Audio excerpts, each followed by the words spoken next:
I've briefly covered quality plus engineering. Jessica, is my screen forwarding now? Screen, but it is going. You are, yep, you have control. Okay, because it wasn't forwarding while you were. I wasn't getting your slide changes, which is why I was asking. Okay, so the presidential directive, which is Section 7 of is the framework to reduce threats to critical infrastructure. The White House issued an executive order on February 12, 2013 to work to improve critical infrastructure. And in a year, NIST is actually one of the fastest turnarounds in all time, going to release Cybersecurity Framework 1.0. Now, not to worry, because this is not a website that you have to log on. You don't have to register. I'm pretty sure they'll post it on time. Cybersecurity framework is to lead to the development of a voluntary framework for non-federal groups. For federal groups, I'm sure their compliance is required. To reduce risks to critical infrastructure.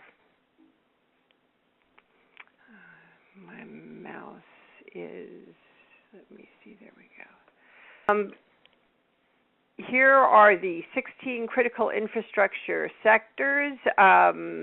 There are a few that don't affect pretty much everyone. For instance, if you don't live near a chemical plant, chemical may not be that important to you as an individual, unless, of course, you work at a chemical plant.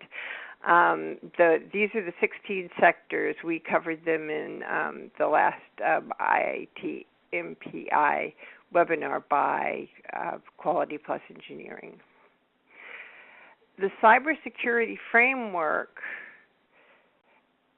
is a set of standards, methodologies, procedures, and processes that affect policy, business, and procedures.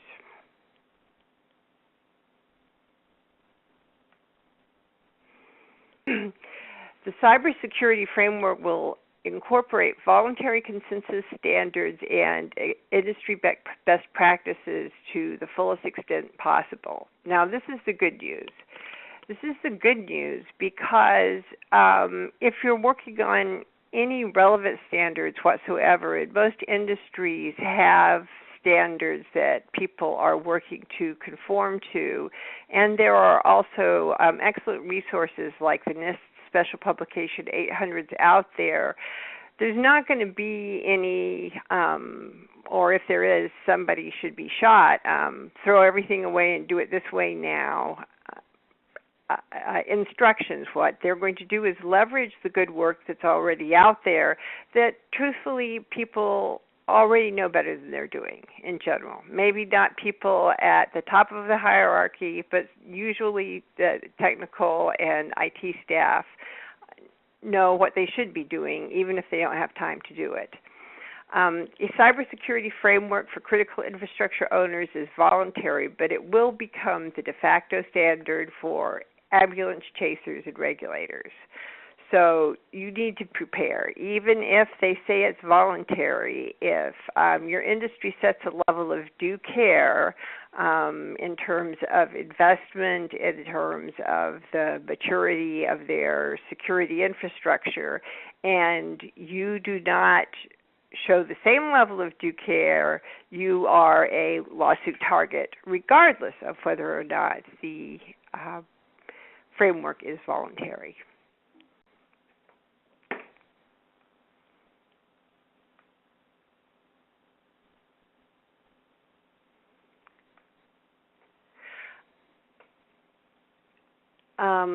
Framework goes through,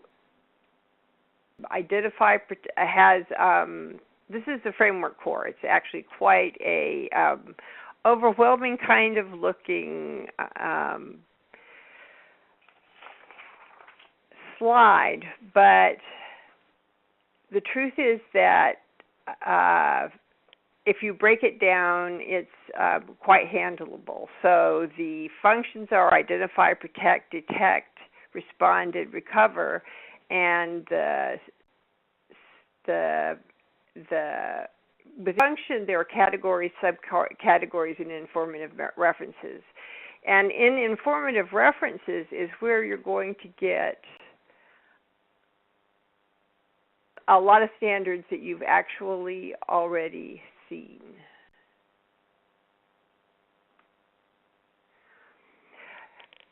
The functions organize basic cybersecurity activities at their highest levels. These functions are, and actually for some of the pieces of the standards, I actually intend to just read that piece simply because then you will have gone over it, or the framework, then you will have gone over it and your eyes might be glazing over while you're reading it. So I'm going to help you out here.